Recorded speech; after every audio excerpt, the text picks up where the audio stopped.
Hello student, welcome to my channel. तो आज हम बात करेंगे कि विज्ञान जगत या विज्ञान के जगत उनको कितने भागों में बांटा गया या सबसे पहले इन्हें कितने भागों में वर्गीकृत किया गया था, इसकी बुनियाद कैसे रखी गई थी। ठीक है, तो क्या हुआ था, सी लीनियस एक साइंटिस्ट थे जिनका पूरा नाम है कैरोलस लीनियस, जिन्होंने 1735 कब किया था, 1735 में एक अपना क्लासिफिकेशन या जगत का वर्गीकरण, जीव जगत जंतु जगत का वर्गीकरण किया गया था। ठीक है, अब वो जगत का वर्गीकरण कितने प्रकार पे किया गया था, इन्होंने द्विजगत वर्गीकरण दिया था। एग्जाम में पूछा जाता है कि अब इन्होंने अपनी एक बुक लिखी थी जिसका नाम था सिस्टेमा नेचुरा। ठीक है, इस बुक में इन्होंने 23,000 से ज्यादा प्लांट की प्रजातियों के बारे में बताया था।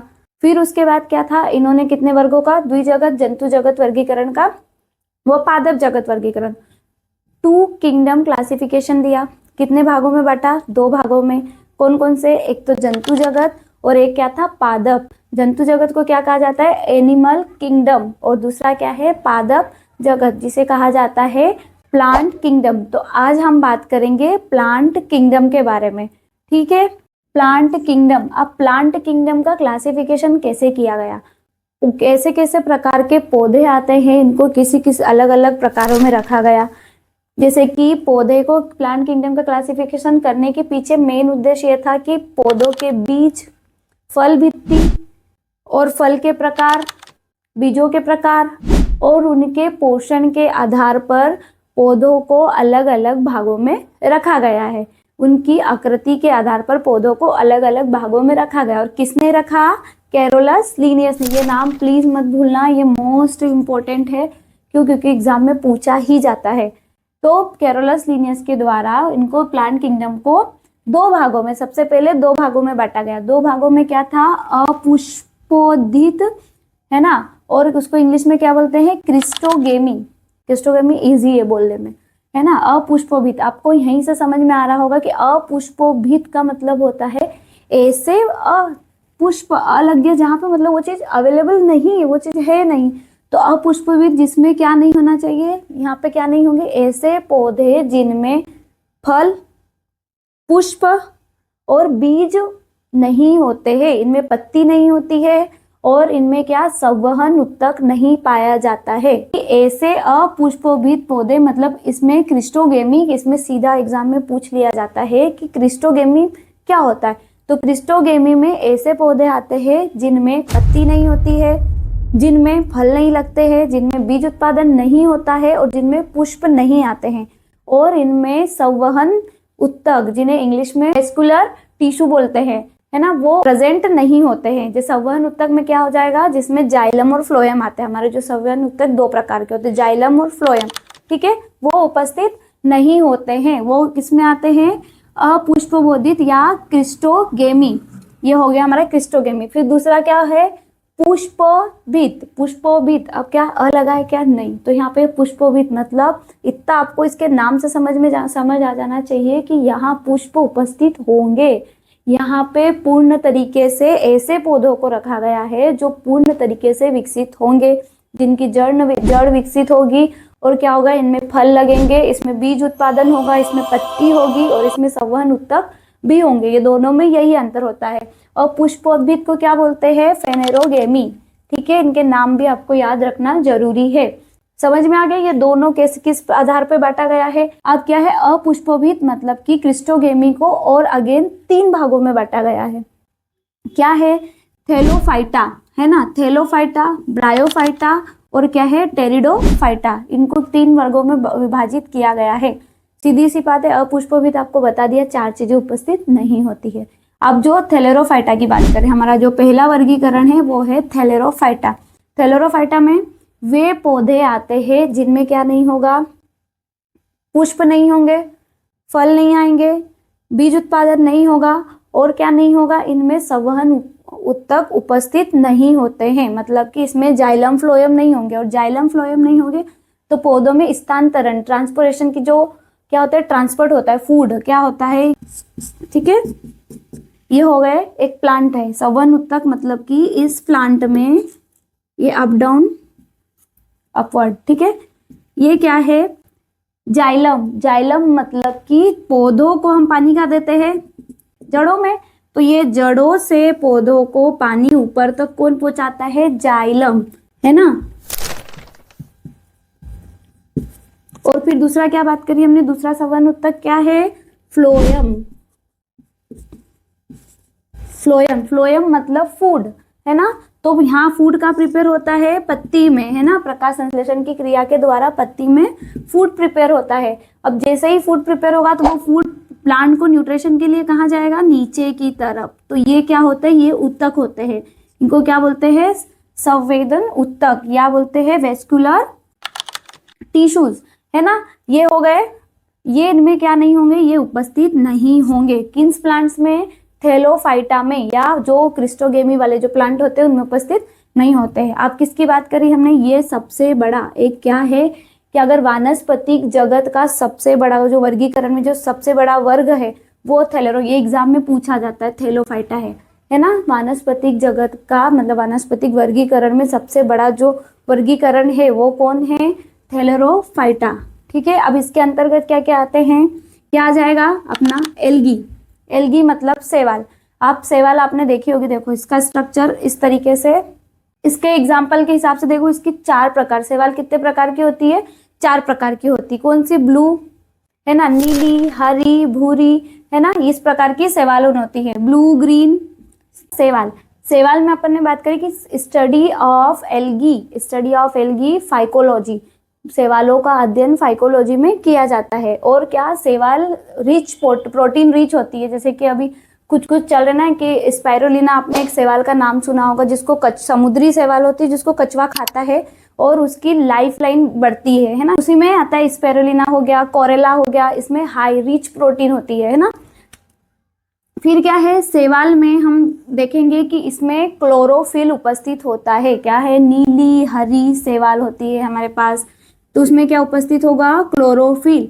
और दूसरा इसमें एक इंपॉर्टेंट पॉइंट हो गया, क्लोरोफिल उपस्थित होता है। दूसरा, शैवालों में प्रकाश संश्लेषण की क्रिया की जाती है जिससे भोजन बनता है। और क्या होगा, शैवाल में एक इंपॉर्टेंट पॉइंट, प्रोटीन रिच होती है। फिर क्या, जो शैवाल होती है इनकी जो सेल, कोशिका भित्ति बोलते हैं जिसे, सेल वॉल, वो सेलुलोज की बनी रहती है। 3 इंपॉर्टेंट पॉइंट शैवाल से बनते हैं जो एग्जाम के पॉइंट ऑफ व्यू से इंपॉर्टेंट है। फिर सेकंड क्या है, फंगी, सेकंड है कवक। अब कवक मतलब फंगी, तो स्टडी ऑफ फंगी क्या होता है, इसे माइकोलॉजी कहते हैं। जैसे कि स्टडी ऑफ एल्गी क्या होती है, फाइकोलॉजी, वैसे ही स्टडी ऑफ फंगी माइकोलॉजी। एक इंपॉर्टेंट क्वेश्चन। फिर इसमें क्या होता है, इसमें जो फूड स्टोर होता है, कवक में फूड स्टोर होता है वो ग्लाइकोजन के रूप में होता है। और जो कवक की जो कोशिका भित्ति बनी होती है, कवक की जो कोशिका भित्ति बनी होती है वो काइटिन की होती है। इसके 3 इंपॉर्टेंट पॉइंट है जिसमें एग्जाम में पूछा जाता है ना। कवक में क्या आ जाएगा हमारा, मशरूम, मशरूम भी एक प्रकार की क्या है, कवक है इस टाइप से। तो इसकी जो कोशिका भित्ति बनी रहेगी किसकी बनी रहेगी, काइटिन की, ठीक है। फिर हम बात करेंगे लाइकेन, क्या, शैवाल व कवक के दोनों से मिलकर बनता है, उसे क्या कहते हैं, लाइकेन। लाइकेन से याद आया कि हमारा जो आपने लेबोरेटरी में आप जो लिटमस पेपर सुना होगा जिसमें अम्ल और क्षार का हम टेस्ट करते हैं, मतलब पदार्थ अम्लीय है या क्षारीय, उसका पीएच का जो टेस्ट करते हैं, उसमें एक लिटमस पेपर होता है जो पिंक पिंक कलर का होता है, वो किससे बनता है, रोसेला नामक लाइकेन से बनता है। ये भी आईएमपी है ना। फिर क्या है कि 2 प्रकार के लाइकेन होते हैं, कॉर्टिकोल्स लाइकेन, वे पौधे या वे लाइकेन के प्रकार जो किसके, पेड़ों की छालों के ऊपर होते हैं। और दूसरा क्या है, सेक्सिकॉल्स, है ना, ये क्या होते हैं, ये पत्थरों के ऊपर लगते हैं, चट्टानों के ऊपर लगते हैं। जैसे कि आपने हमारे घर पे जो मसालों के रूप में यूज किया जाता है ना, जिसे छबेला कहते हैं, वो भी एक प्रकार का लाइकेन है। आप इसे आपने देखा होगा आपके घर पे, है ना, आपके घर के जो मसालों में जो यूज किया जाता है वो एक प्रकार का लाइकेन है जो किस पे, चट्टानों के ऊपर लगा हुआ रहता है ना, इसे आप छबेला भी कहा जाता है। और ये क्या है, एक प्रकार का लाइकेन। दूसरा एग्जाम्पल क्या हो गया हमारे लाइकेन का, रोसेला नामक लाइकेन, जिससे क्या बनता है, लिटमस पेपर। फिर एक आपने यहाँ टर्म देखा होगा, हेलोटिज्म। हेलोटिज्म ये क्या होता है, शैवाल व कवक के बीच में संबंध स्थापित करता है। शैवाल और कवक के बीच में जो संबंध होता है उसे क्या कहते हैं, हेलोटिज्म। ये भी आईएमपी नीट जैसे एग्जामों में भी पूछा जाता है। इसमें क्या होता है कि जो शैवाल है, शैवाल में क्या क्लोरोफिल उपस्थित होता है, प्रकाश संश्लेषण की क्रिया करके भोजन बनाएगा। और पानी वगैरह सब कुछ कौन अवेलेबल कराता है, हमारा कवक। तो ये दोनों एक आपसी संबंध करके अपना जीवन व्यापन करते हैं। उस प्रोसेस को क्या बोलते हैं, हेरिटिज्म। फिर नेक्स्ट हम आते हैं ब्रायोफाइटा। इसमें कैसे आते हैं, इसमें जड़, तना व पत्ती अविकसित रूप से, हल्की सी होती है पर अविकसित रूप से उपस्थित होते, पर संवहन पुल या बोलते हैं ट्रांसपोर्ट सिस्टम जो हमारा होता है वो जाइलम फ्लोएम, इसमें भी उपस्थित नहीं होता है। जैसे कि ये क्या स्थायी पौधों के रूप में ये सबसे बड़ा समूह होता है, क्या, अपना ब्रायोफाइटा। ब्रायोफाइटा को और एक हम क्या बोलते हैं कि ये उभयचरी होता है। उभयचरी का मतलब ये पानी में भी उपस्थित होते हैं ये पौधे और जमीन पे भी ये पौधे उपस्थित होते हैं। तो जो अपना जीवन व्यापन पानी तथा जमीन दोनों जगह करता है तो उसे क्या कहते हैं, उभयचरी। इसके एग्जाम्पल क्या क्या है, मोसेस और हार्नकॉट। ठीक है, मोसेस आपने देखा होगा, आपके यहाँ पे जो काई जमी रहती है, आपने तालाबों या फिर अपने नदी के किनारे जाते हो, है ना, तो वहाँ पे जो पत्थरों पे जो छोटी छोटी काई जमी होती है ना, उसे मोसेस कहा जाता है। छोटे आपने इस तरीके से ये हल्के हल्के ग्रीन ग्रीन कलर की होती है, ठीक है, हल्की हल्की सी ये स्ट्रक्चर में होती है, उसे क्या कहते हैं, मोसेस। फिर नेक्स्ट है हमारा टेरिटोफाइटा। टेरिटोफाइटा में वे पौधे होते हैं जिनकी पत्ती पूर्ण विकसित होती है, इनका तना पूर्ण विकसित होता है। ये हमारा फर्न है। पहला एग्जाम्पल क्या है, फर्न, है ना। तो ये एक्चुअल फर्न है, देखो इसमें पूर्ण तरीके से पत्ती विकसित है और इसका यही तने रूपी में होता है। इनका वो जो कॉर्टेक्स वाला जो हमारा तना होता है वो उपस्थित नहीं होता है, ये इनका तना होता है, वो अपना स्थानांतरण ऐसे ही करते हैं, है ना, प्रवर्धन इसी के थ्रू से ये करते हैं। और ये बहुत नमी चाहने वाले पौधे होते हैं, नमी वाले स्थान पर उगते हैं, पहाड़ों में ऊंची जगह पे उगते हैं। जैसे इसमें हर्ष तेल भी एक प्रकार का, इसी प्रकार का एक पौधा होता है। ठीक है, अब हम सेकेंड इसके बात करते हैं, पुष्पोद्भिद पौधे। सेकेंड क्लासिफिकेशन क्या था, पुष्पोद्भिद पौधे, जिन्हें क्या बोलता है, फेनेरोगेमी।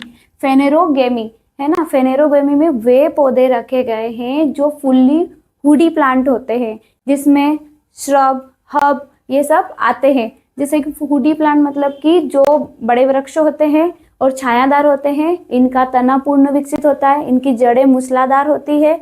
मूसलाधार मतलब वही आपकी जो बरगद वगैरह की जो जड़ें होती है वही वाले प्लांट है ना।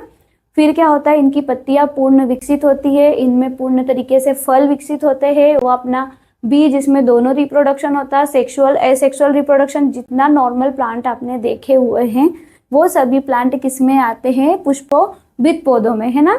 ठीक है, तो इसको कितने प्रकार में बांटा गया है, दो प्रकार के, जिम्नोस्पर्म पहला प्रकार है जिम्नोस्पर्म, और दूसरा क्या है, एंजियोस्पर्म, है ना। Gymnosperm, angiosperm. जिम्नोस्पर्म को क्या कहा जाता है, नग्न बीजी। इसमें वो प्रकार के पौधे आते हैं जिनके पुष्प व तथा इन पौधों में जो फल लगते हैं उनके ऊपर आवरण नहीं होता है। जैसे कि आपने देखा होगा पपीता का फल हो गया, पपीता का पूरी तरीके से क्या होता है, एक पपीता के अंदर इसके बीज होते हैं, तरबूज के अंदर उसके बीज होते हैं, तो उनके ऊपर क्या होता है, कवर होता है। तो वो क्या होते हैं, हमारे आवृत बीजी। और जिनके बीजों के ऊपर कवर नहीं होता है वो उस तरीके से लगते हैं, उन्हें क्या बोलते हैं, नग्न बीजी। जैसे कि मैं आपको एग्जाम्पल के लिए बताती हूँ, एग्जाम्पल पाइन, क्या है, पाइन, और क्या है, साइकस। तो पाइन का पौधा आपको जैसे कि उसमें पाइन के पौधे में क्या था, ऊपर कांटे नुमा में वहां पे उनके बीज लगे रहते हैं, उनके ऊपर कोई भी आवृत नहीं होता है। देखो अभी क्या है हमारा सेकंड हमने क्या रखा है, ये पाइन। पाइन को हिंदी में कहा जाता है चीड़ का पेड़। अगर आप कश्मीर वगैरह आपने देखा होगा, आप पहाड़ी एरिया पे गए हो तो बहुत ऊंचे ऊंचे जो पेड़ लगे रहते हैं, पूरे वुडी प्लांट होते हैं, उनके ऊपर ये पाइन, ये पाइन का फ्रूट है। ठीक है, इसमें ना ये इसके बीज होते हैं। ये जो आपको ये कांटेनुमा आकृति में दिख रहे हैं ना, ये इसके बीज होते हैं, और ये एक्चुअल पाइन का ही फ्रूट है। इसी आकार से इसमें फ्रूट लगते हैं। ठीक है, और इसमें कोई किसी भी प्रकार का कवर या आवृत नहीं होता है, खुले रहते हैं। आ गया समझ में आपको, नॉर्मल से देखो एग्जाम्पल के साथ आप इसको समझ लीजिए, है ना। फिर दूसरा हमारा एग्जाम्पल क्या है, साइकस। साइकस वाले प्लांट ये है हमारा, जैसे कि क्या है, सेकंड क्या होते हैं, साइकस। तो ये है हमारा साइकस का पौधा, ये इस तरीके की इसकी पूरी लीव्स आपने आपकी स्कूल वगैरह में देखा होगा, जो आपके गार्डन वगैरह एरिया में ना सेंटर में ये वाला प्लांट लगा रहता है, इसको साइकस बोलते हैं, साइकस प्रकार के। इसमें क्या होता है, ये देखो, ये पूरी तरीके से यही इसका बीज है ना, ये इसका बीज है। और इसी में से देखो, इसके ऊपर कोई कवर है क्या, नहीं है, तो इसी में से क्या निकल रहा है, प्लांट निकल रहा है। आ गया समझ में, पाइन वाला और ये साइकस, साइकस का ये सेंटर, इस तरीके से साइकस का पौधा लगता है, ये पूरी तरीके से फैलेगा, फिर उसके सेंटर में से ये बीज निकलेंगे, जिसमें से क्या लगेगा, नया प्लांट रेडी होता है। ठीक है, फिर हम बात करते हैं, जैसे कि इसमें क्या है, ये आपको एग्जाम्पल बता दिया है, ये एग्जाम्पल आपको बता दिया है। फिर हम बात करते हैं मरुविद, मतलब कि ज़ेरोफाइटिक, ज़ेरोफाइटिक पौधे इसमें आते हैं। ज़ेरोफाइटिक क्या होते हैं, जिन्हें कम पानी की आवश्यकता होती है, वे पौधे जो मरुस्थलीय जगह पे या कम पानी में अपना जीवन चक्र पूर्ण करते हैं, वो क्या कहते हैं, मरुद्दित पौधे। मरुद्दित में क्या आ जाएगा, नागफनी आ जाएगा, आपका कैक्टस आ जाएंगे, विभिन्न प्रकार के जो कैक्टस, ड्रैगन फ्रूट अभी आपने देखा होगा तो ड्रैगन फ्रूट आ जाता है। और स्पेशल ये सब ने देखा होगा क्या, अपना क्वारफाटा, क्वारफाटा को क्या बोलते हैं, एलोवेरा, वो किस में आते हैं, मरुद्दित पौधे में, है ना। ये हो गए हमारे नग्न बीजी। फिर दूसरे प्रकार के हमारे पास क्या है, आवृत बीजी या एंजियोस्पर्म। एंजियोस्पर्म में वे पौधे आते हैं जिनके ऊपर सीड कोड होता है। अभी जैसे कि हमारे नॉर्मल जो फ्रूट्स होते हैं ना, सब किस में आएंगे, आवृत बीजी में। और नग्न बीजी के एग्जाम्पल आपको बता दिए गए हैं, है ना। आवृत बीजी में पपाया, तरबूज, खरबूजा, ये सब क्यों, क्योंकि उनके ऊपर पल्प वाला जो आपने कोड देखा उसके अंदर बीज उपलब्ध होते हैं। बस सिंपल सा एग्जाम्पल है ना। अब क्या है, हमारे आवृत बीजी वाले जो जितने भी पपीता, खरबूजा आपने आपके घर में जो देखे हैं ना फ्रूट्स, नॉर्मल वाले फ्रूट्स, वही आते हैं आवृत बीजी में, है ना। अब आवृत बीजी को भी कितने भागों में बांटा गया है, 2 भागों में। ये हमारे एग्रीकल्चर से रिलेटेड कितने भागों में बांटा गया है, 2 भागों में। 2 भागों में क्या है, मोनोकॉट और क्या है, डाइकोट। मोनोकॉट मतलब एक बीज पत्रीय पौधे। अब इसमें वो पौधे आते हैं जो अनाज वर्ग के होते हैं, इनकी जो पत्तियां होती है वो इस तरीके की होती है और उनकी सिराएं इस प्रकार के, है ना। वे आते हैं एक बीजपत्री। एक बीजपत्री में जैसे कि आपकी अनाज वाली जो फसलें आती है, कौन से, गेहूं हो गया, बाजरा हो गया, मक्का हो गया, धान, ये सब उसके एग्जाम्पल है। तो इस तरीके से इसके एग्जाम्पल कंप्लीट हुए। जैसे कि आपने अपने घर में जो भी आप देखते हो अन्य अनाज वाली फसलें, बस इतना सा कॉन्सेप्ट याद रखना आपके दिमाग में, है ना। फिर क्या है, दूसरा हमारा क्या है, डाइकोट्स। डाइकोट्स मतलब द्विबीजपत्रीय, वे पौधे जिनको तोड़ने पे वो अपने 2 बीज पत्रों में विभाजित हो जाए। जैसे कि आपने दाल, दाल देखी है आपके यहाँ पे, तुअर की जो अक्खी तुअर होती है, केजनेस केजान जिसे कहते हैं ना, मूंग की दाल।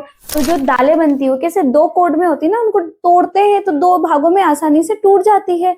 तो जितने भी लेग्यूमिनेसी और दलहनी वर्ग के पौधे आते हैं वो किसमें आते हैं, डाइकोट्स में, जिनके इस तरीके से द्विबीजपत्र, ये 2 बीजपत्र होते हैं, है ना। और जिनके ये सिंकल होते हैं, जिनको ये, अब इनको आप तोड़ोगे तो 2 भागों में पूरी तरीके से विभाजित नहीं होते, वो एक बीजपत्री है।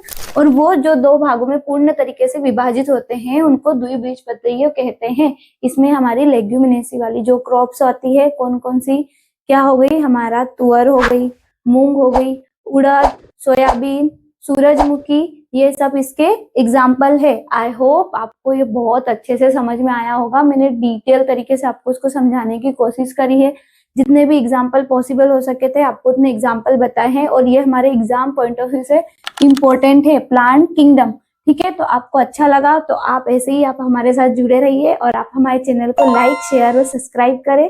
Thank you.